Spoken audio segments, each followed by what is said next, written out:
Bueno, vamos arrancando. Antes que nada, agradecerle a Andrés por la participación. La verdad que estamos muy contentos que pueda participar de nuestra primera actividad académica, que surgió, bueno, de una iniciativa que tuvo el doctor Matías Rojas.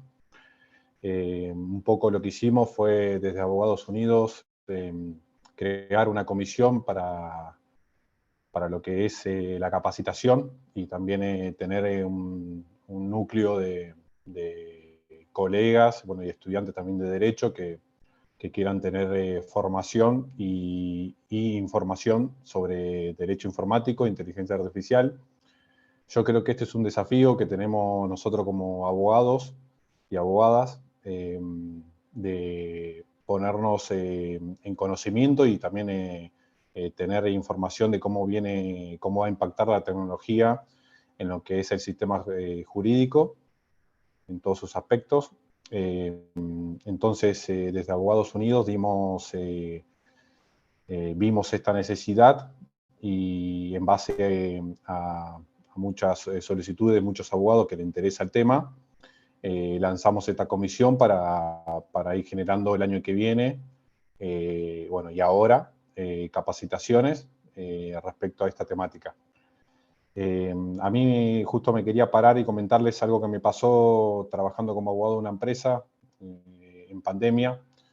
Nos llegaban, como estaban cerrados los juzgados, nos llegaban los abogados no sabían cómo notificar las demandas, y nos llegó un día una demanda por WhatsApp, porque al no tener un sistema judicial que estaba a la altura de las circunstancias, con un sistema digital que sea efectivo y que los abogados puedan utilizarlo, llegamos a esa instancia, y yo no me puedo olvidar de esa notificación que me llegó vía WhatsApp para poder contestar la demanda, pues yo era parte demandada en ese entonces. Y bueno, yo creo que ese es un desafío nuestro, de aportar a nuestro sistema de justicia los conocimientos y dar las discusiones que tengamos que dar. Así que bueno, agradecerte de nuevo, Andrés, y le paso la palabra al colega doctor Rojas. ¿Qué tal? Buenas tardes para todos. Bueno, primero que nada agradecerle al doctor Palacef por la oportunidad de formar una nueva comisión, ¿sí? que espero que sea la primera de muchas actividades. Agradecerle al doctor Andrés Gil Domínguez, ¿sí? por la posibilidad también que nos brinda de dar una charla hoy. Así que le agradezco a alguien con la carrera que tiene usted de poder hoy brindarnos una charla, ¿sí? Para los que no saben, es abogado de la UBA, doctor en Derecho, ¿sí? Con tesis recomendada, ¿sí? Al premio Facultad de la UBA, postdoctor en Derecho, ¿sí? Además de haber realizado distintas obras, más de 30 obras, según charlábamos hace un tiempo con Andrés, y hoy está por realizar una nueva, así que muchas gracias por ser parte hoy de esta charla, así que le cedo la palabra y vuelvo a repetirle. Muchísimas gracias. Bueno, muchísimas gracias, Alejandro, Matías. Muy buenas tardes a todos y a todas. Muchas gracias a Abogados Unidos por la invitación, por la posibilidad de esta cápsula, de esta ventana, para hablar de temas que muchas veces en el mundo del derecho, cada vez menos, pero todavía hay ciertos estereotipos que nos rodean, se los consideran temas o cuestiones que están muy lejanas, que no conmueven, que están de alguna manera atrincheradas por una mirada antropocéntrica, que ha sido la base de la construcción de los sistemas de derecho y la organización del poder en los últimos siglos, y que, consciente o inconscientemente, nos invaden diariamente, y a veces tenemos que hacernos un tiempo para reflexionar, para proponer, para dialogar sobre estas cuestiones, desde aquello que es el discurso jurídico, el orden jurídico, que cuando atrapa las cuestiones, genera un factor de aceleración de esas cuestiones realmente importante, porque el derecho no solamente es norma, sino también es orden simbólico. No solamente construcción de lo normativo, sino construcción de orden simbólico. Y así como pasó con el derecho animal, que durante muchos años, la filosofía, la etología, las ciencias veterinarias, la antropología y aún el psicoanálisis venían hablando del tema, venían discutiendo, venían debatiendo, y el derecho totalmente alejado e indiferente, cuando existió una mínima recepción por parte del derecho, la cuestión animal alcanzó un volumen y una envergadura que hoy estamos viendo. Me parece que todavía no se ha generado en el mundo del derecho esa recepción, esa implosión, como para que lo tecnológico, que ya está siendo estudiado y atravesado por múltiples disciplinas, alcance este grado de explosión. En el año 2005, junto con dos queridas amigas, Marisa Herrera y Victoria Famá, publicamos 2 tomos cuyo título fue Derecho Constitucional de Familia. Y en su momento, a nosotros nos acusaron de tomar un título snob, de buscar un título tribunero, y nuestra respuesta fue, no, que desde esa concepción del derecho constitucional se podía hacer un nuevo análisis, reflexión, introspección del derecho de familia, que iba a dar resultados iguales o distintos a cómo se concebía el derecho de familia hasta ese momento.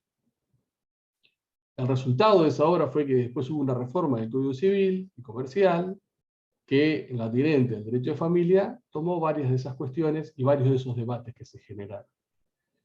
Con la misma impronta, y esta vez extrañando a mis 2 queridas amigas, es que me parece que es necesario que empecemos a hablar del constitucionalismo digital.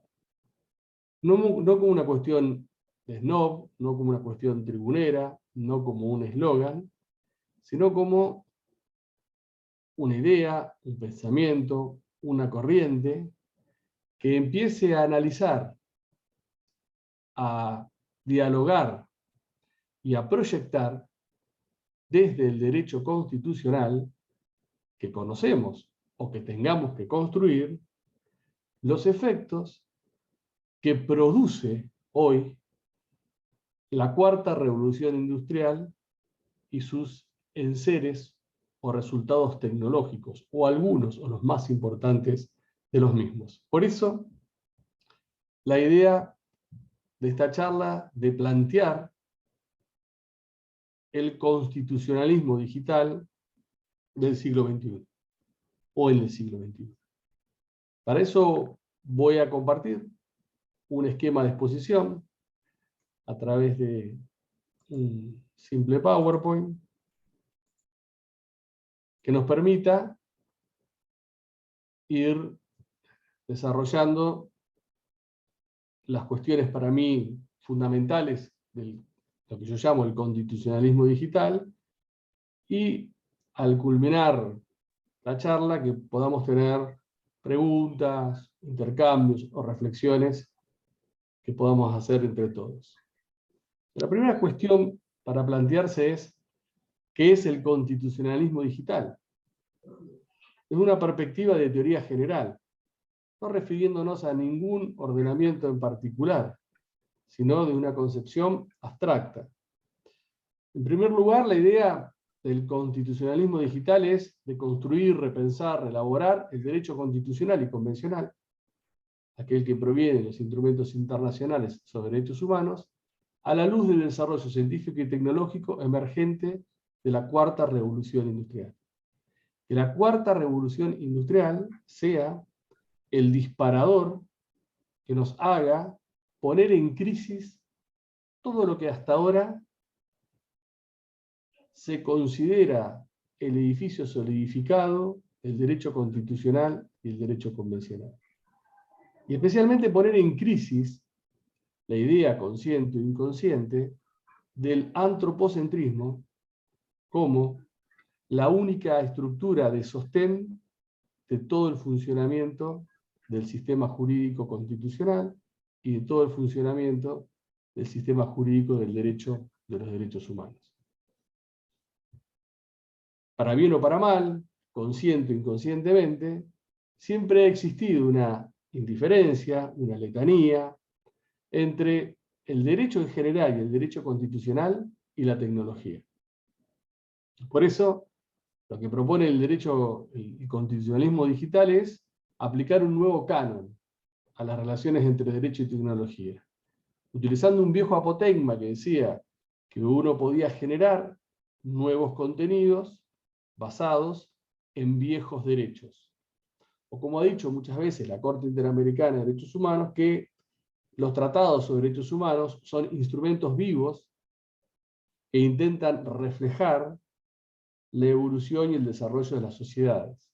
Entonces este canon nuevo, para tratar de explicar las relaciones entre derecho y tecnología, podría de alguna manera enunciarse de la siguiente manera: nuevos contenidos basados en el desarrollo científico y tecnológico en viejos derechos, siempre que sea posible, y nuevos derechos basados en el desarrollo científico y tecnológico, siempre que sea necesario.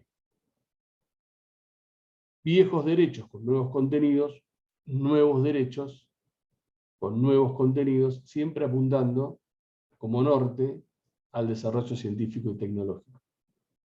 Otro aspecto, desde la construcción conceptual del constitucionalismo digital, es asumir un singularismo conceptual como parámetro de verificación.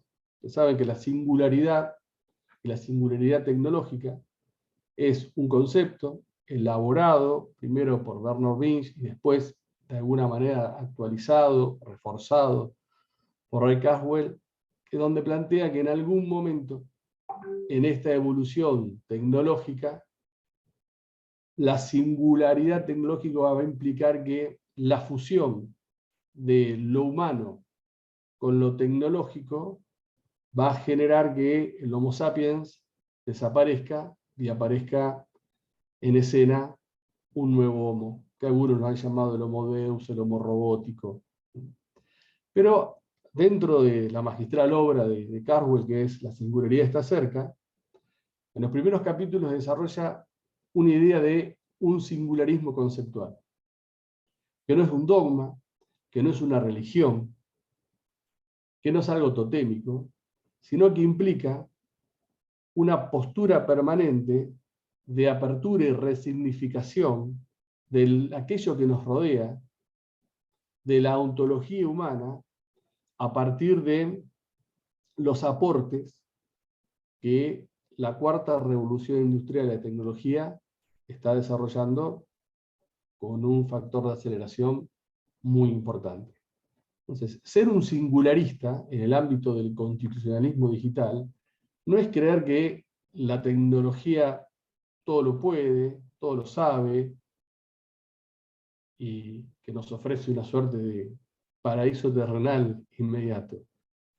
Por el contrario, es tomar la tecnología, el desarrollo tecnológico, como un elemento permanente de verificación, de revisión, de aquello que está dado hasta este momento por la idea del constitucionalismo y de los derechos humanos.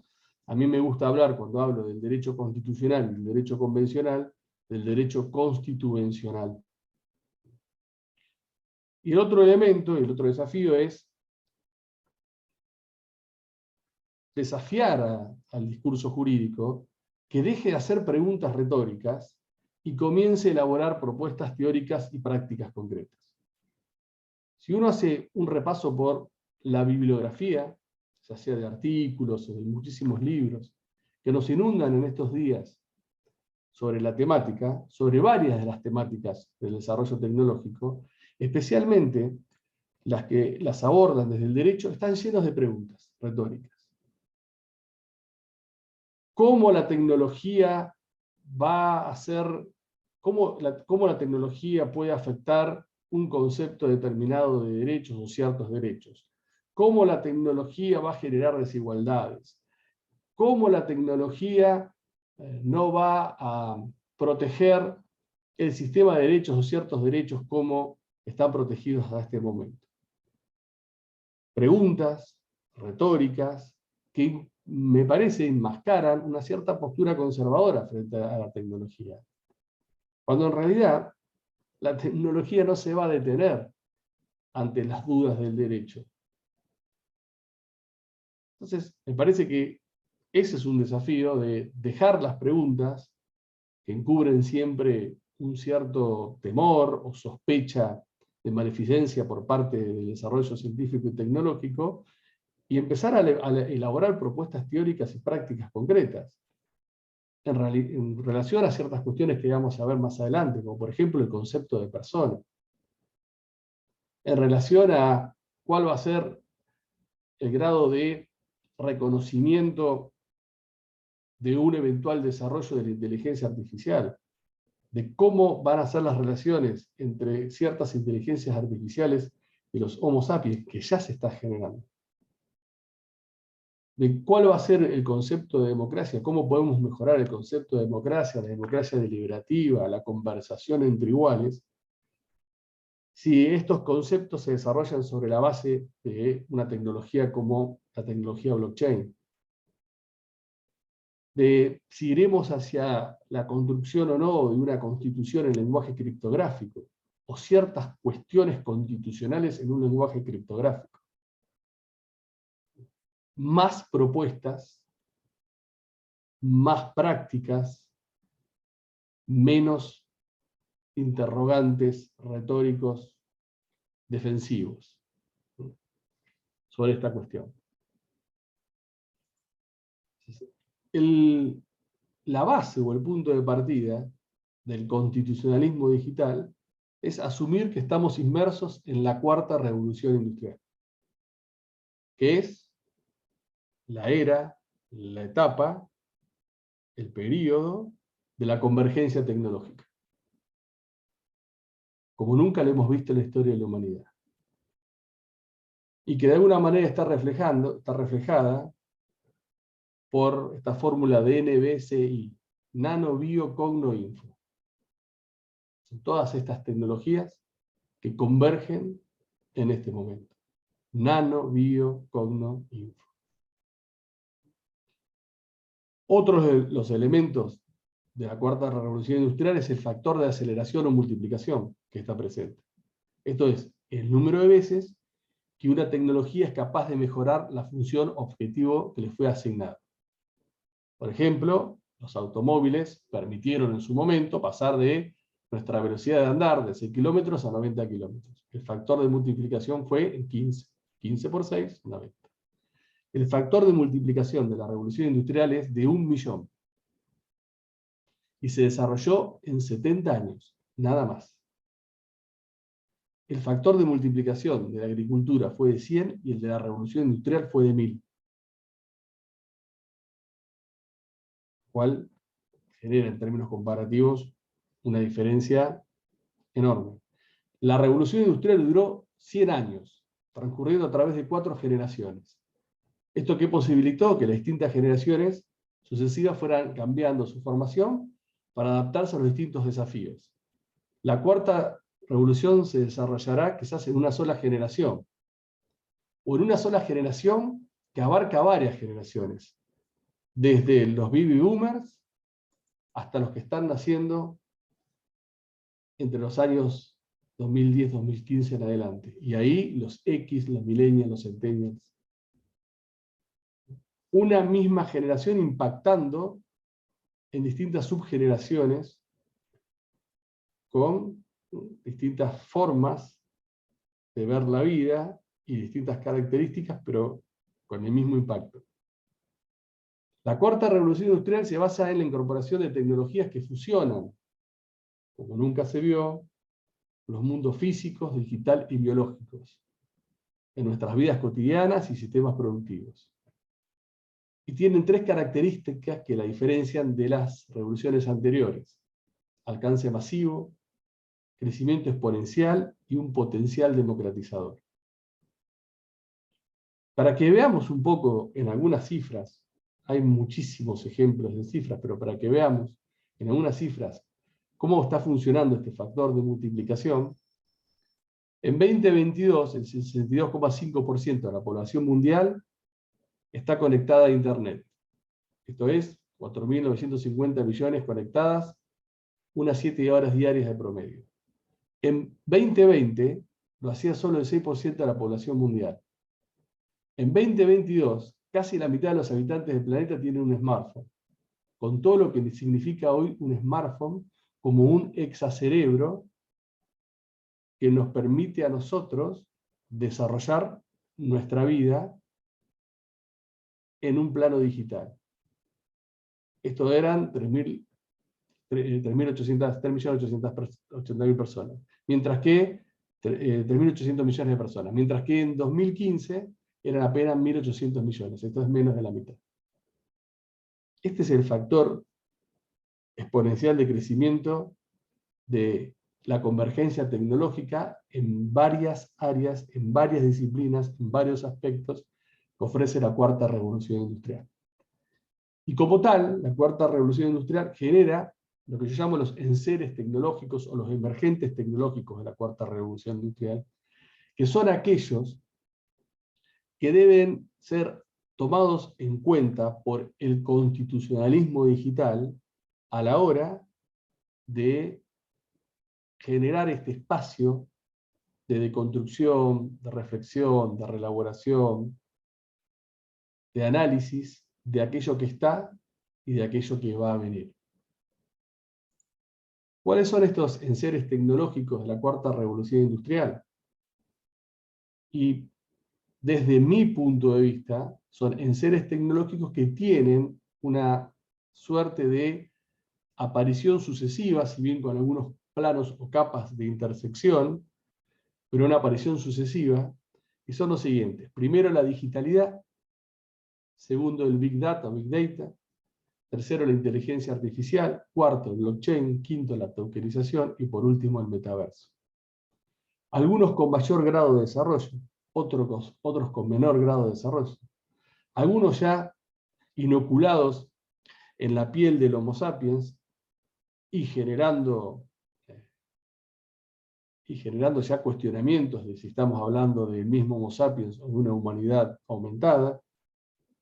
Otros en un proceso todavía proyectivo o en un proceso incipiente de evolución. Veamos algunas características que plantean a cada uno de estos segmentos de los enseres tecnológicos o emergentes de la cuarta revolución industrial, para ver después cómo, en algunos aspectos del constitucionalismo digital, pueden impactar, o a la medida que los vayamos revisando, ver cómo pueden impactar. En primer lugar, la digitalidad. La digitalidad implica la transformación de la realidad. Nosotros vivíamos en un mundo analógico y la digitalidad nos abre las puertas de un mundo digital. Lo digital, ¿qué posibilita? Traducir cualquier tipo de información que pueda descomponerse en unidades mínimas en un listado de cifras que lo transformo en ligera, liviana, veloz, difícilmente corruptible, se nos ensucia, estropea, encoge, y una vez enviada tiene un destino asegurado. Pero la digitalidad lo que permite es generar una nueva forma de construcción del mundo, de construcción de subjetividad. La digitalidad hace que nos hayamos transformado en seres datados, o seres sometidos a los datos. Y enfrenta a dos mundos, el mundo analógico versus el mundo digital, que son dos ontologías en disputa. Una que se está yendo, pero que se aferra todavía, es el mundo analógico, y otra que ya está y que proyecta el futuro, que es el mundo digital. Y quien mejor lo plantea a esta disputa, que también tiene mucho que ver con lo generacional, es Alexandro Barico en el libro The Game, donde hace toda una arqueología del mundo digital. Y para mí la mejor imagen que plantea Barico es el mundo analógico visto como un iceberg dado vuelta, un iceberg, perdón, normal, o una pirámide normal, en donde en la base están ciertos conocimientos, ciertos componentes, pero para llegar a las esencias, para llegar al conocimiento profundo, a llegar a la cúspide, hace falta la intermediación de un maestro, un sacerdote, de una guía. Ese es el mundo analógico. El mundo digital es la pirámide invertida, donde hoy todos los conocimientos los tenemos al alcance de la mano, los tenemos a un clic. Y ya no hay intermediaciones humanas en ese transcurrir de acceso a los conocimientos. Y en donde estos accesos a los conocimientos tienen mucho del touch, tienen mucho de lo lúdico, del juego. En el mundo analógico, cuando un profesor o profesora conseguía una opinión consultiva de la Corte Interamericana de Derechos Humanos, que era desconocida para todos y de muy poco acceso, el solo hecho de explicársela a sus alumnos la hacía alguien muy sabia, o alguien que te daba la mano y te llevaba al conocimiento. Hoy, a un clic, están todas las sentencias de la Corte Interamericana, están todas las sentencias, todas las opiniones consultivas de la Corte Interamericana, no hay intermediación, y el conocimiento está a la mano. ¿Quién es hoy el sabio? El que extrae de ese conocimiento la capacidad de analizar, de reflexionar o de proyectar aquello a lo cual todos tenemos acceso.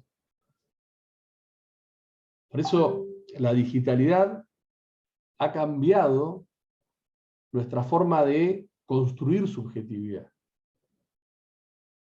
Tanto es así que algunas disciplinas como el psicoanálisis quizás debieran empezar a cuestionarse, no sé si a cuestionarse, a utilizar o a pensar la subjetividad en términos de digitalidad respecto al inconsciente. ¿Qué era el inconsciente? Eso eran los errores que venían de los sueños, de los fallidos, de ciertos chistes. Aquello que se decía sin decir o se decía a través de equivocación, aquello que uno decía sin saber qué decía. Y hoy existe también un inconsciente digital en el cual uno puede trabajar de aquello que las personas dicen y después de aquello que las personas recorren en el mundo digital.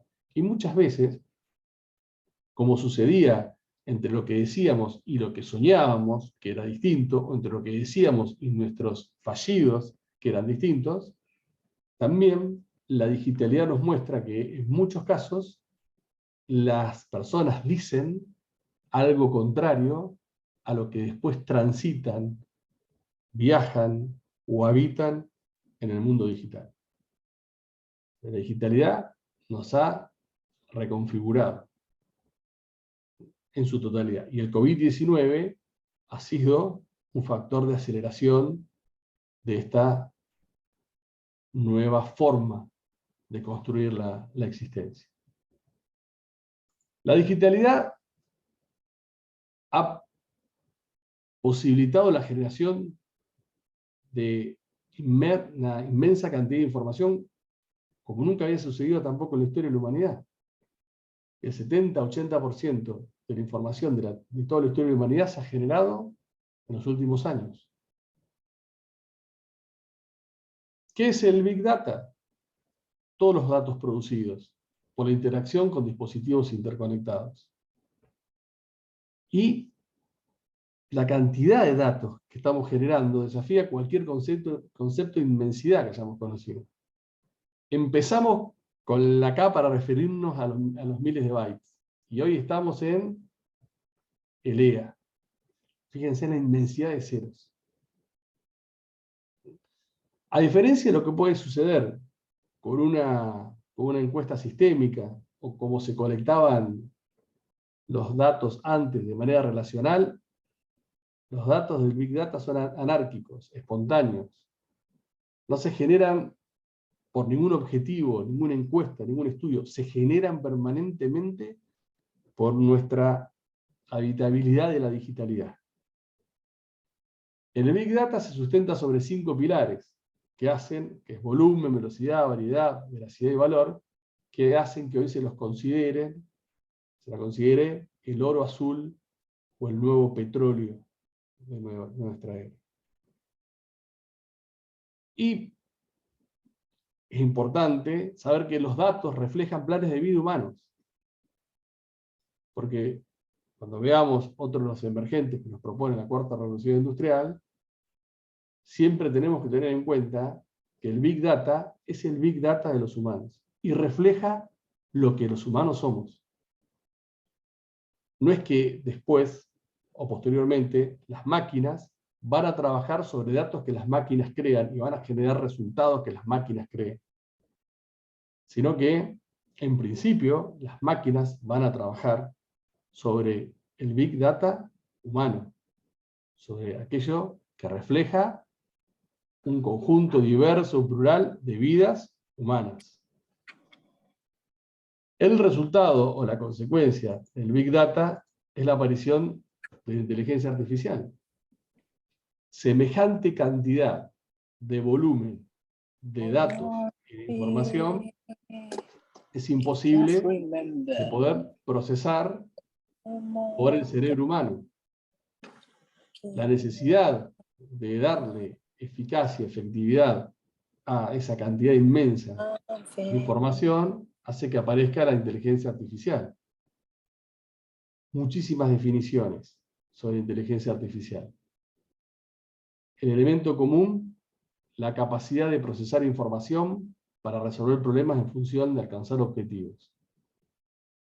Lo que hace la inteligencia artificial es alcanzar por métodos no humanos o artificiales lo que alcanzamos con la inteligencia humana. Mediante el reconocimiento de patrones con el objeto de alcanzar metas o resolver problemas. Lo que pasa es que lo hace en un tiempo y con una efectividad imposible de equiparar por ningún cerebro humano. La inteligencia artificial se basa en un algoritmo, combinación de algoritmos. Esto es un software. Un algoritmo es un conjunto y secuencias de instrucciones que, como si fuera una receta de cocina, le dice lo que hay que hacer a la computadora, smartphone, máquina, robot o cualquier otra tecnología, hardware, a la que esté integrada. La inteligencia artificial, con toda esa información, conduce un resultado basándose en determinada información disponible. Y el mundo y el universo de la IA, que ya es considerada una ciencia, no una tecnología, y los tópicos para discutir son enormes. Las clases de IA, la inteligencia artificial débil, que es la que hoy tenemos a disposición, que es aquella que hace lo mismo que podría hacer un cerebro humano sobre la base de una eficacia y una velocidad que un cerebro humano no lo puede hacer. Pero ya se plantea la posibilidad de que existe una inteligencia artificial fuerte, esto es, una inteligencia artificial que no solamente haga lo mismo, sino que pueda tomar decisiones autónomas y que tenga ciertos grados de conciencia, ciertos grados de sintiencia electrónica. Esté o no incorporado a formas de robots humanoides, antropomórficas, o esté solamente en formas de un bot, o en formas digitales. Y la idea de, en un futuro, de la singularidad tecnológica de una super IA, que sería la fusión de lo biológico con la tecnología y la desaparición del Homo sapiens y la aparición de otro Homo. Hoy estamos en el ámbito de la inteligencia artificial débil, con algunos atisbos de una cierta inteligencia artificial mínimamente fuerte, como sucede en el campo de las modalidades, con el aprendizaje profundo, en donde a través de capas neuronales digitales y ciertos procesadores de lenguaje, comienza a haber una interacción entre el Homo sapiens y ciertas formas de inteligencia artificial, en que, si bien están preparadas para hacernos creer que tienen conciencia y seducirnos en este sentido, y no tienen supuestamente una determinada capacidad autónoma de tomar decisiones o de tener una perspectiva distinta al mundo de aquello para lo cuales han sido entrenadas, empiezan a generar también ciertas discusiones y ciertos debates hacia dónde vamos. Todos habrán visto que recientemente, hace muy poco, un ingeniero de Google, con inteligencia artificial, que era un procesador de lenguaje natural, Lambda, consideró que en su búsqueda de sesgos, o la evitación de sesgos, entró en diálogo y consideró que tenía una suerte, estaba hablando con un ente con determinada capacidad de sintiencia y con determinadas necesidades expresadas en su derecho a no querer ser extinguido. Otro de los tópicos que se discuten en la inteligencia artificial son las cajas blancas y las cajas negras. Esto es, la inteligencia artificial con cajas blancas permiten de forma trazable ver todo el procedimiento desde el input al output. Las cajas negras, que se relacionan con el aprendizaje profundo, son aquellos que, y acá está lo atractivo, las redes neuronales funcionan de una manera tan eficaz que permite llegar a determinados resultados más efectivos, más rápidos, pero no podemos trazar el camino que la inteligencia artificial desarrolló desde que se le pide una solución hasta que alcanza esa solución. Yo hace poco publiqué una nota en Infobae hablando sobre que esto es una crítica y un debate actual en el ámbito de la inteligencia artificial, válido, cómo hacer para que, utilizando la inteligencia artificial en la toma de decisiones que impacten el sistema de derechos, se pueda hacer trazable este procedimiento. Pero sin embargo obviamos, y esto está muy bien, y en algún momento la tecnología lo va a poder hacer, pero nosotros obviamos que también, por ejemplo, en el ámbito de la justicia, en el ámbito de la administración pública, hay cajas negras humanas. Y algunas explícitas, como el artículo 280 del Código Civil y Procesal, Procesal Civil y Comercial, que permite que la Corte rechace casos sin decir absolutamente nada.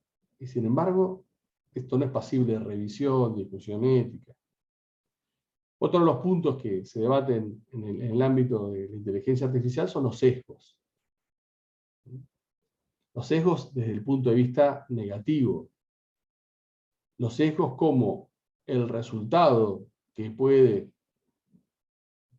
elaborar una inteligencia artificial que conlleve, directa o indirectamente, la utilización de determinadas categorías interdictorias prohibidas por el derecho a la no discriminación. Cómo trabajar en la evitación de los sesgos y cómo elaborar herramientas de auditoría de sesgos para ver si las inteligencias artificiales, que hoy están en nuestras vidas, permanentemente, y que nos guían nuestra vida, o nos orientan en nuestra vida permanentemente, no tengan este tipo de sesgos.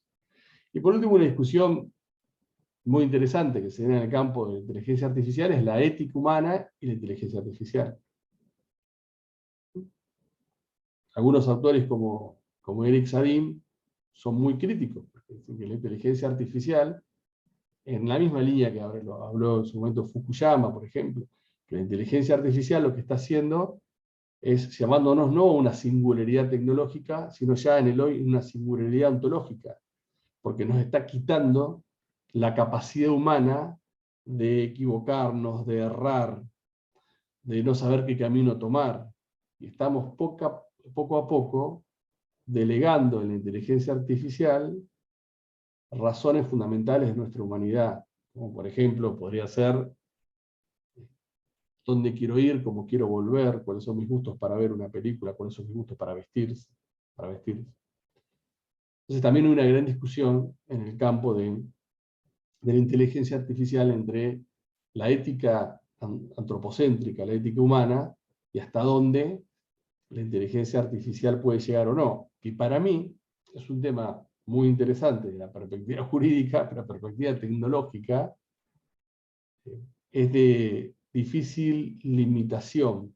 Yo creo que hoy el debate es la construcción de una ética para la inteligencia artificial no exclusivamente antropocéntrica, sino con una apertura hacia nuevos horizontes. La inteligencia artificial es la etapa que habilita o que posibilita la aparición de la tecnología blockchain. Tecnología blockchain o cadena de bloques, un sistema tecnológico que tiene por objeto realizar transacciones electrónicas sin depender de la confianza de un tercero. Permite hacer todo tipo de transacciones, de negociaciones, de agregaciones sin una autoridad central, sin un Estado, sin un banco central, con un alto grado de transparencia y un alto grado de confianza. Y es posible distinguir tres momentos evolutivos en torno a blockchain. Blockchain 1.0, conocidos por todos, utilizada exclusivamente con las criptomonedas, la transferencia de criptomonedas, nuevas formas de envío de dinero y sistema digital de pagos, que es quizás la más famosa de todas, la que todos conocemos y que hoy está en un nivel de explosión muy importante.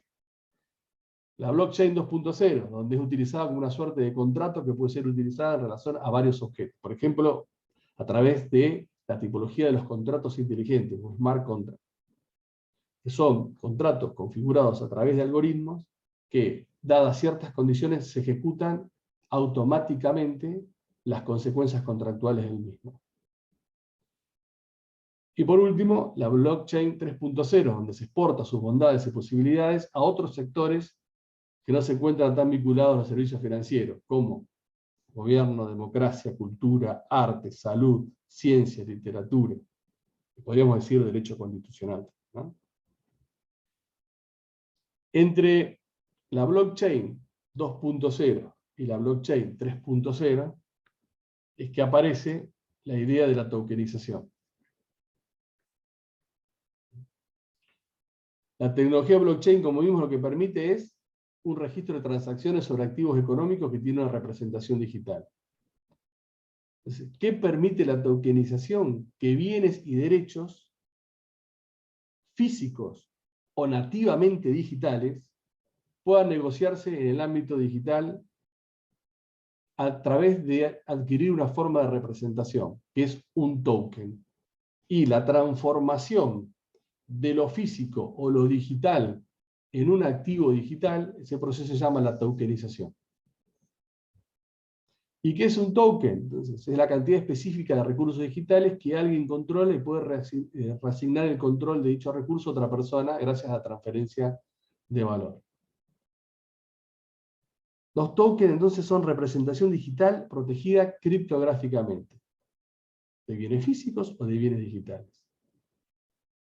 Y hoy tenemos, este es un punto incipiente de la consecuencia de blockchain y smart contract. Los famosos tokens no fungibles, los tokens fungibles de servicios, de experiencias, en donde hoy la tokenización está vinculada a aspectos financieros y económicos, pero que nos abre muchos interrogantes en términos constitucionales. Esto ¿es posible tokenizar alguna parte de una constitución? ¿O solamente la tokenización está hoy regida y limitada a cómo reencauzamos, cómo reelaboramos, cómo reentendemos el derecho de propiedad? Hasta ahora era un derecho de propiedad enfocado sobre lo físico. O sobre ciertas formas digitales, como el dinero soberano. Pero que hoy la tokenización ha hecho entrar en crisis al derecho comercial, en lo que hace concursos y quiebras, al derecho de familia, en lo que hace a sucesiones. O puede ser a otros ámbitos en donde el derecho tiene injerencia o regulaciones de naturaleza económica. Y por último, lo más proyectivo a futuro, el metaverso.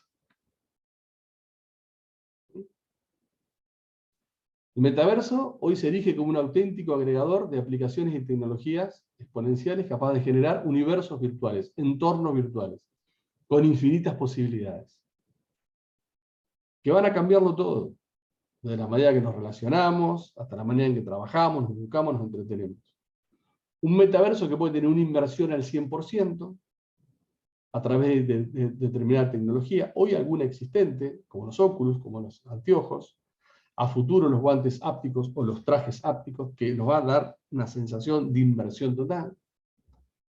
El metaverso de una inversión de 50%, que a través de determinada tecnología con ciertos anteojos nos permita a nosotros solapar la realidad y la construcción de entornos digitales. ¿Cuáles son las cuestiones que trae el metaverso? La gamificación de la vida. La gamificación de la vida. La vida a través de lo lúdico, del juego, de las experiencias. Aún el trabajo a través de esa funcionalidad. La identidad múltiple, cómo uno ingresa en los entornos digitales del metaverso a través de avatares, a través de construcción de una identidad digital. Entonces, en algún momento va a convivir nuestra identidad analógica documentada en una identidad metaversica, que va a tener que ser la misma, pueden ser distintas. Hoy, una persona en el mundo analógico o aún en estructura digital puede tener una sola identidad. En el metaverso vamos a poder ser quienes decidimos ser, o vamos a tener que tener una sola identidad como un avatar. Y después la experiencia inmersiva. Esto es, quizás en muy breve tiempo, esto que hacemos ahora, que es una charla, una conferencia digital vía Zoom, sea vista como las pinturas rupestres de la prehistoria, cuando desde este mismo lugar nosotros podamos estar en espacios inmersivos como si estuviéramos juntos en la presencialidad. Las posibilidades que ofrece el metaverso en materia de salud, educación, justicia, son inmensas. Realmente, si uno las proyecta.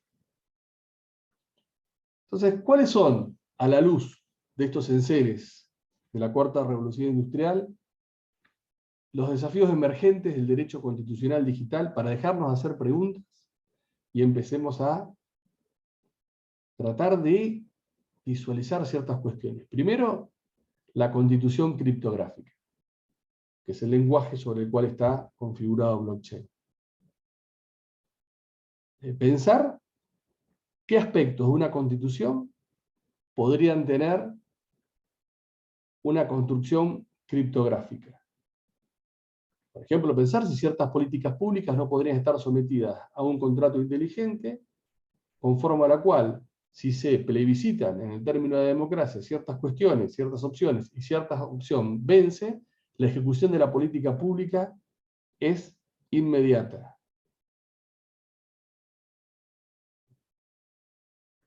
Ciertos aspectos de la Constitución sometidas a una lex criptográfica. Segundo, ¿es posible tokenizar o no la Constitución? La Constitución va a poder tokenizarse en términos de derecho de propiedad, no tengo la menor duda. Mi duda, y lo sigo pensando, es si respecto de los derechos no patrimoniales, aquellos derechos que son indivisibles, no acumulables, indisponibles en el término del mercado, por lo menos legalmente, vamos a poder tokenizarle, vamos a poder a sus titulares darle alguna ficha para que una ficha de token haga un ejercicio de los mismos, en algún punto. Otro aspecto es la persona, el concepto de persona, que para mí ya está en crisis desde el caso de Orangutana Sandra, mi querida Orangutana Sandra. Ya está en crisis. Y hoy tenemos, por un lado, las personas aumentadas, o las personas cyborg, que no son de ciencia ficción. Desde Neil Hamilton en adelante tenemos ya lo que es incorporación de tecnología no para reparar en el campo del derecho a la salud como hoy lo pensamos, sino para aumentar las facultades dadas, las facultades otorgadas por la biología. Entonces, por un lado tenemos la persona antropocéntrica, por otro lado tenemos la persona cyborg aumentada, por otro lado vamos a tener la persona en el metaverso, por otro lado vamos a tener la persona electrónica, la inteligencia artificial evolucionando y adoptando ciertas formas o no. Esto se vincula con la idea de la sintiencia electrónica como un elemento moral para empezar a redefinir la idea de persona. La intimidad. La intimidad no puede dejar de ser analizada en términos de la digitalización y los entornos digitales. Hoy somos lo que mostramos. Y hay una necesidad de construir la intimidad sobre la base de mostrar aquello que somos. Esa idea de la intimidad a solas con uno mismo, sobre cuatro paredes, ha fenecido. Entonces, construir esta intimidad implica construir determinadas cuestiones que hasta hace muy poco quizás chocaban frontalmente contra una idea de libertad de expresión, como por ejemplo el olvido digital. La no discriminación adquiere una fuerza, una potencia y una funcionalidad enorme en intersección con la tecnología. Nosotros hoy tendríamos que estar enseñando en todas las universidades, en todas las carreras tecnológicas vinculadas al desarrollo científico y tecnológico, que es la no discriminación. Para que en la construcción y desarrollo de lo científico y lo tecnológico, desde el momento cero, se trabaje para que los resultados no sean discriminatorios. Esto lo podemos hacer con la tecnología lo que no podemos hacer con los seres humanos. No podemos trabajar con los seres humanos para mejorar ostensiblemente que no discriminen. Sí podemos trabajar con la tecnología para que en reemplazo de los seres humanos en determinada toma de decisiones no discriminen. La organización del poder, fundamental. Digitalización, Big Data, inteligencia artificial, metaverso, en la administración pública, en el servicio de justicia, en el funcionamiento del Congreso. Hoy ya estamos en condiciones de hacerlo. Hoy estamos en condiciones de aplicar el desarrollo científico y tecnológico, por ejemplo, a un área muy sensible como es el Poder Judicial. Hoy ya se puede hacer. Y eso implicaría un factor de aceleración de efectividad notable en el funcionamiento del Poder Judicial. Ni les digo en la administración, ni les digo en el área de la legislación. Utilizar inteligencia artificial para cuando tenga que legislar un tema, una inteligencia artificial, evalúe cuál es la mejor opción de todas las posibles dentro de la temática que se está discutiendo en el contexto argentino. No para reemplazar a los legisladores, sino para dar una herramienta de debate. En el área de la Corte Suprema de Justicia, lo que se tarda entre 6 y 8 meses es cuando llega un expediente a hacer un proyecto por secretaría, una inteligencia artificial hoy está en condiciones de hacerlo en 5 minutos. Después que decidan los jueces, después que los letrados vean cuál es la alternativa que quieren seguir. Y después trabajar en un tema como son las tutelas efectivas digitales, algunas que han quedado totalmente ya superadas por la tecnología, es decir, el habeas data, incorporado a la reforma constitucional de 1994, está pensado para bases de datos relacionadas. No para esta implosión de datos dispersos en todo el universo digital.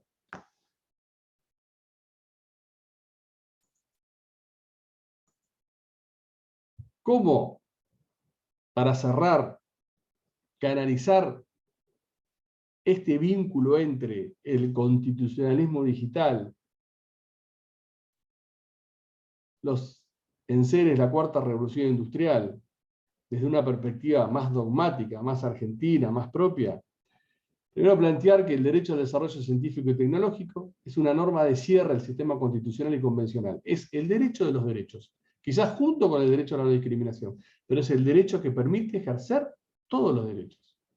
No un derecho alejado, no un derecho ajeno, como fue hasta este momento.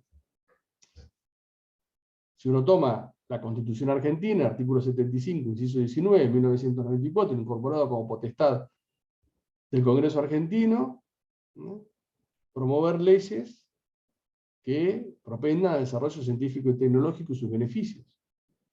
Lo tenemos en 1994 como una garantía institucional, pasó siempre desapercibido. Pacto Internacional de Derechos Económicos, Sociales y Culturales, que tiene jerarquía institucional, artículo 15, habla del derecho al desarrollo científico y tecnológico. Protocolo de San Salvador, que tiene más jerarquía que la Constitución, que tiene más jerarquía que las leyes y menos jerarquía que la Constitución, también habla. Siempre lo tuvimos. Hoy alcanza una dimensión para hacer cualquier tipo de planteos, de acciones u omisiones de desarrollo tecnológico en afectación de los derechos esenciales. Y en cuanto al contenido, tenemos una norma importantísima. Observación General número 25 de 2020, el Comité de Derechos Económicos, Sociales y Culturales, en donde ahí habla de lo que es ciencia, de lo que son beneficios, de lo que es progreso, y plantea ya una proyección transhumanista en esto de que es posible que la inteligencia artificial conviva con nosotros en igualdad de condiciones o nos supere. Es quizás el primer documento que yo veo desde la perspectiva transhumanista, que es, de alguna manera, otro de los elementos a tener en cuenta en la construcción de un constitucionalismo digital. Una perspectiva transhumanista, una perspectiva que revisa determinados derechos como la salud, como la vida, a partir de la aprobación, la promoción de la incorporación del desarrollo tecnológico a nuestras vidas, hasta quizás, como plantean algunos transhumanistas, darle muerte a la muerte. Y el transhumanismo hoy nos genera para el constitucionalismo desafíos de cómo entender la intimidad, la salud y la vida a partir de la libertad morfológica. Esto es, a partir de la libertad de uno querer mejorar lo que tiene, no para reparar y vivir, sino para mejorar lo que tiene. Cómo aportar y cómo respetar las distintas manifestaciones de sintiencia, humana, no humana y electrónica. Entonces, de alguna manera, el constitucionalismo digital hoy es un desafío en construcción. Es una idea de renovación. Y es sobre todo una apuesta a un futuro que creemos que está muy lejos, pero que ya convive en nuestras vidas, que nos ponen en desafíos concretos y que otras disciplinas, como pasó con el derecho animal, ya tienen elaboraciones profundas, proyectivas y mucho más jugadas que las que tenemos nosotros en el derecho. Este es el desafío que plantea o que quiero plantear con el constitucionalismo digital. Muchísimas gracias. Quedo a disposición de ustedes para preguntas, para reflexiones, o para críticas, o para decir que esto es cualquier cosa, una barbaridad y que nunca va a pasar. Muchísimas gracias. Muchísimas gracias, doctor Andrés. Bueno, si les parece, vamos levantando la mano de que haya alguna pregunta como para ser ordenado, ¿sí? Fernando veo que ha levantado la mano, que si quiere puede realizarla. Hola, sí. Bueno, Andrés, Primero, en primer lugar, muchísimas gracias por esta exposición. La verdad que pasamos un momento muy agradable. Quisiera preguntarte, vos, cuando hablas del paso del derecho digital, el analógico al digital, esto va a implicar también un cambio profundo en la enseñanza del derecho en las facultades. Cuando vos me das el ejemplo del fallo, de que antes el profesor tenía el fallo y lo explicaba o lo daba de escribir en clase y ahora tiene que enseñarles a los alumnos la utilidad práctica de ese fallo, implica un cambio profundo en la enseñanza del derecho, cosa que yo creo que en ninguna facultad se está debatiendo. Es muy buena pregunta, Fernando. Implica un cambio en la enseñanza global. Fundamentalmente porque las nuevas generaciones son generaciones digitales, nativas digitales, más vinculadas a reflexionar sobre la información que tienen, a buscar información. Y me parece que el sistema educativo sigue en una estructura analógica. Yo cada vez que doy clases, en grado o en posgrado, o quizás hoy también, yo siento que no estoy en un... no estoy con un método que me gustaría tener. Lo que pasa es que no lo he inventado. Si lo pudiese de alguna manera deglutir o inventar, sería Steve Jobs. Pero yo me siento en deuda como profesor cuando voy a dar grado y trato esto de ir a darle de vuelta a generaciones nativas digitales con un acceso permanente a la información, clases con un pizarrón, sentados uno atrás del otro, y el nivel de atención, el nivel de conocimiento, el nivel de disfrute de esa clase cada vez va a estar más alejado. Cada vez va a estar más alejado. Esta idea de la CONEAU de maestrías y clases de horas y horas y horas y horas de profesores hablando y hablando, es un modelo que ya murió. Mi modelo de desarrollo de tesis doctoral, buscando información por todos lados, viajando para ir a la información, también ya está muerto. Yo esto lo decía antes de la pandemia, cuando en mi otra vida, durante 20 y pico de años, iba a dar clases al doctorado de Salamanca y de Sevilla, y yo ya planteaba que estábamos en crisis en la construcción de las tesis doctorales. Entonces me parece que el sistema educativo está en crisis, pero no porque uno lo ponga en crisis como un revolucionario, porque la tecnología está poniendo en crisis, y fundamentalmente porque uno tiene que mirar a las nuevas generaciones que nacen dentro de la impronta de la cuarta revolución industrial. Sí, totalmente de acuerdo, Fernando. Así como hay que enseñarles ciertas cuestiones básicas del derecho a quienes desarrollan tecnología para que la tecnología mejore lo que los humanos no hemos mejorado, de la misma manera quienes estudiamos derechos nos tienen que empezar a enseñar en concurso y quiebra cómo resolverías un problema de tokenización. O en sucesiones. ¿Qué pasaría con un problema de sucesiones con criptomonedas?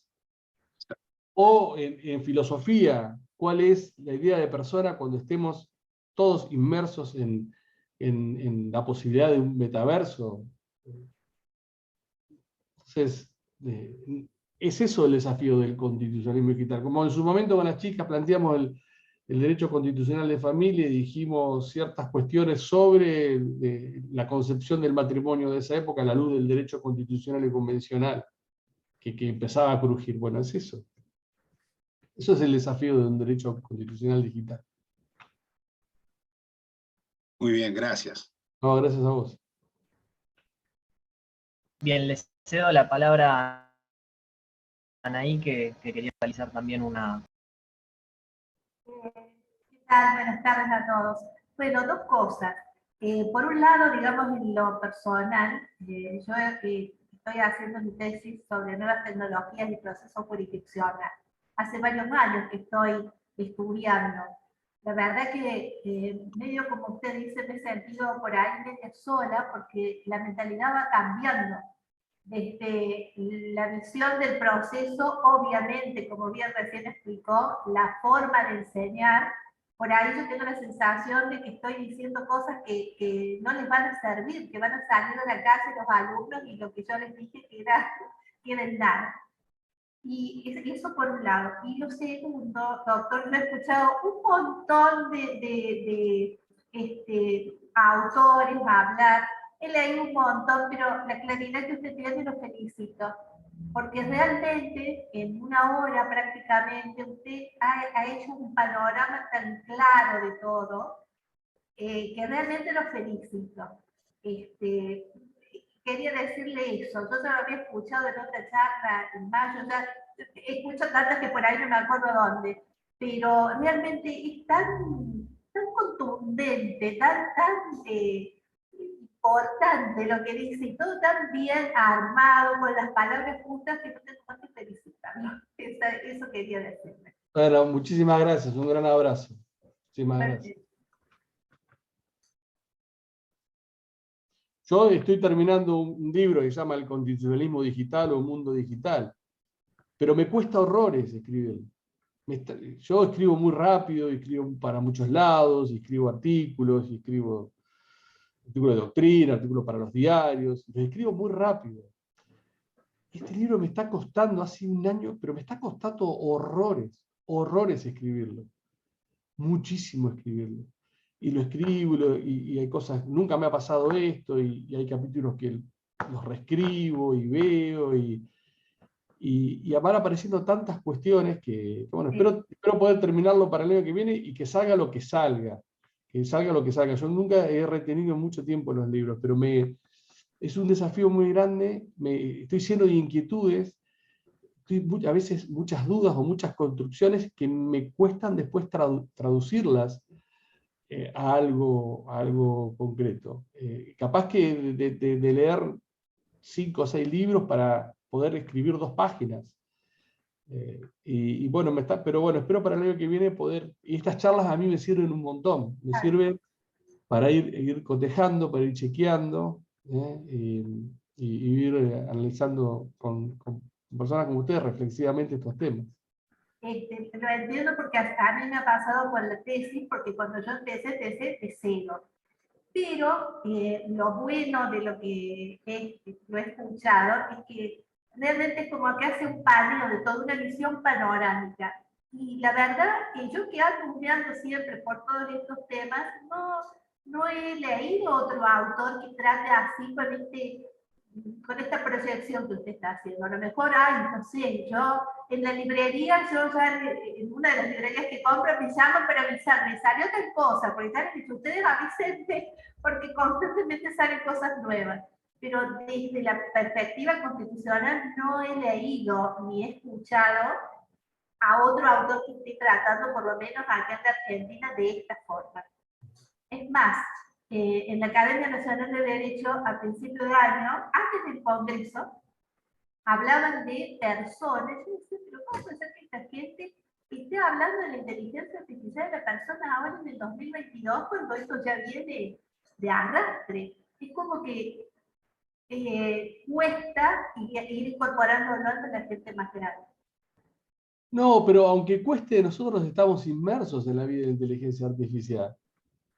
Cuando uno quiere ir a un lugar en las grandes ciudades, le pregunta a Waze cómo llegar y cómo volver.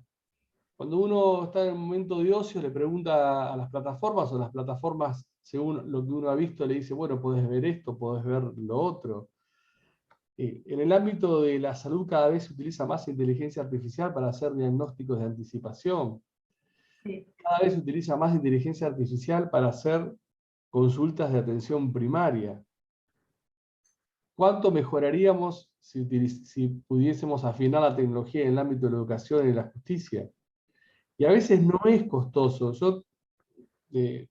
Una de mis pasiones es el básquet, el deporte, y esto me ha llevado a ser el gerente de legales e institucionales de la Confederación Argentina de Básquet, la cual en el año 2020, en plena pandemia, contrató una inteligencia artificial débil y digitalizó todo el básquet argentino. Todo el básquet argentino está digitalizado, todos los jugadores están registrados digitalmente, todas las transferencias se hacen digitalmente, todos los torneos se hacen digitalmente. Todas las planillas son digitales. todos los scores son digitales. Bueno, el básquet argentino lo ha hecho en un año. ¿Cómo no lo va a poder hacer el Congreso Nacional? ¿Cómo no lo va a poder hacer la Corte Suprema de Justicia?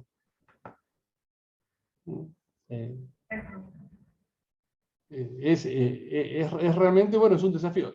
En la medida que no lo hagan, está violando el derecho al desarrollo científico y tecnológico. En la medida que puedan hacer algo y no lo hagan, lo están violando por omisión. Y ese es el próximo desafío que tenemos que empezar a plantear los abogados y las abogadas, en términos de militancia, de lo que podemos aportar en el mejoramiento del funcionamiento del sistema de justicia. Todo aquello que no se incorpore, que sean beneficios del desarrollo científico y tecnológico, pudiéndose incorporar para mejorar el sistema de justicia, es una violación colectiva del derecho al desarrollo científico y tecnológico.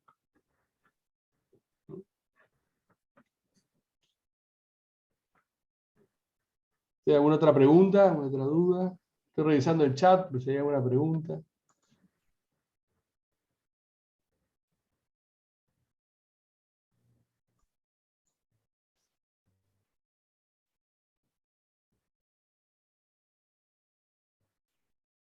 No sé, Matías. Sí.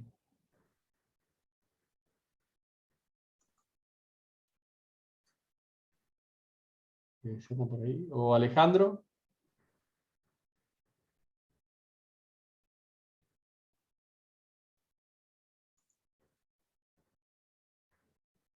Bueno, para mí ha sido un gran gusto. Muchas gracias por haberme acompañado. Y esperemos que el constitucionalismo digital... ¿Le puedo hacer una consulta? Sí, cómo no. Cuando hablamos de educación, estamos refiriéndonos a educación profesional. No, o a educación secundaria y primaria también. A todo tipo de educación. Porque aún presencialmente, la educación inicial tiene que tener, para mí, una estructura de enseñanza distinta. Más ligada, en los niveles iniciales la presencialidad es muy importante porque hace a la sociabilización. Ahora, aún dentro de la presencialidad, la forma de enseñar tiene que ir hacia modelos más digitales, más de gamificación, más de touch, más de cápsulas de conocimiento, más de juego. Estamos de acuerdo, entonces, porque la presencialidad en inicial y primaria me parece esencial por cuanto a las relaciones vinculares. No, en eso estamos de acuerdo.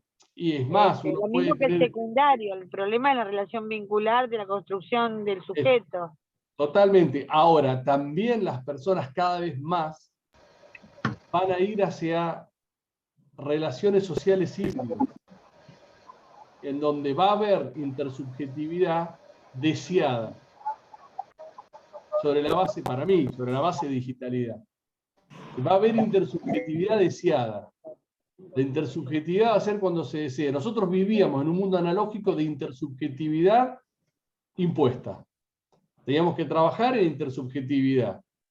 Teníamos que ir a ciertos lugares de cierto puesto. Ahora nosotros, los adultos, tenemos la capacidad y posibilidad de la subjetividad deseada. ¿Por qué? Porque hoy podemos elegir si queremos estar en subjetividad o si queremos estar en digitalidad, en ciertos ámbitos. Sí. Antes una reunión profesional era en intersubjetividad impuesta. O te reunías en un estudio, te reunías en otro estudio, hacías una reunión. Hoy si querés te reunís o si querés lo haces digitalmente. Las formas para mí de relacionamiento en un futuro muy próximo con las nuevas generaciones va a ser de intersubjetividad deseada, exclusivamente.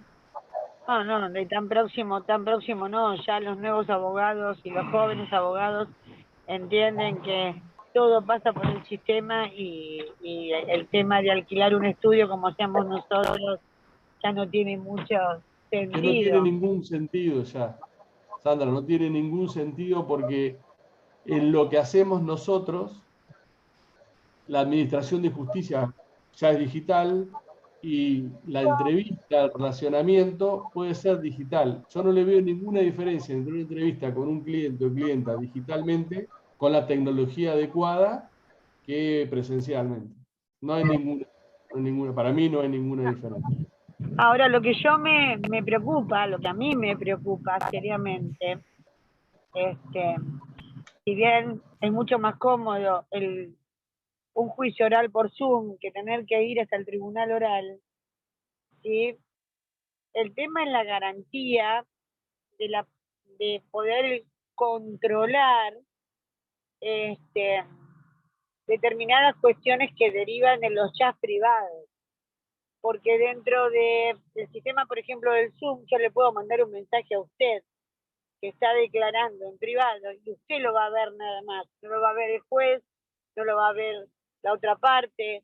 Y el fiscal le puede estar dando instrucciones a los testigos mediante un chat privado, o la defensa puede hacer exactamente lo mismo con los testigos.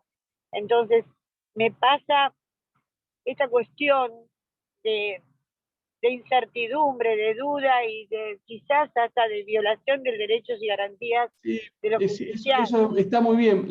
Eso es un planteo para que la tecnología lo solucione.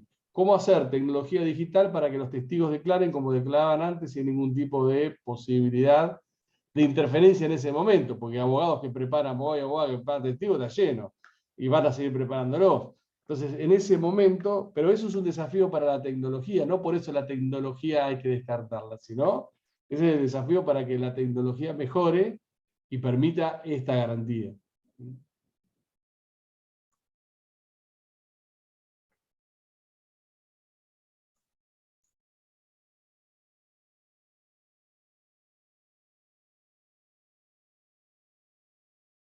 Bien, bueno, si no hay otra... Te agradezco muchísimo y muy claro, y yo creo que No, tenemos que buscar la forma de poder resolver estas cuestiones tecnológicas que permitirían mayor celeridad a los procesos, además.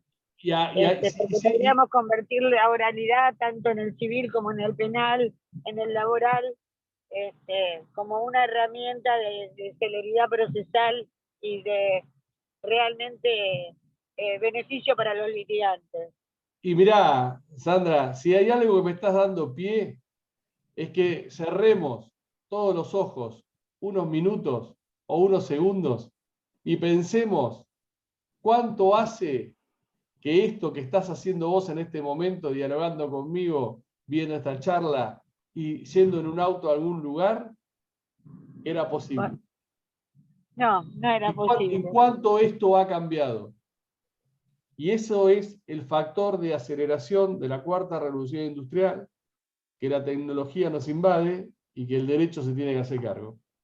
Mejor ejemplo que este, no hay. Les mando un gran abrazo. Tenemos que buscar la forma. Les mando un gran abrazo a todos y a todas. Muchas gracias por haber compartido este momento. Muchas gracias y un gran abrazo. Muchas gracias, Andrés. Muchas gracias, doctor Andrés, por este momento. Muchas gracias por la charla. Muchas gracias a todos por asistir. Así que bueno, esperemos que sea la primera de muchas charlas. Así que muchas gracias nuevamente en nombre de Abogados Unidos. ¿Sí? Chao, gracias.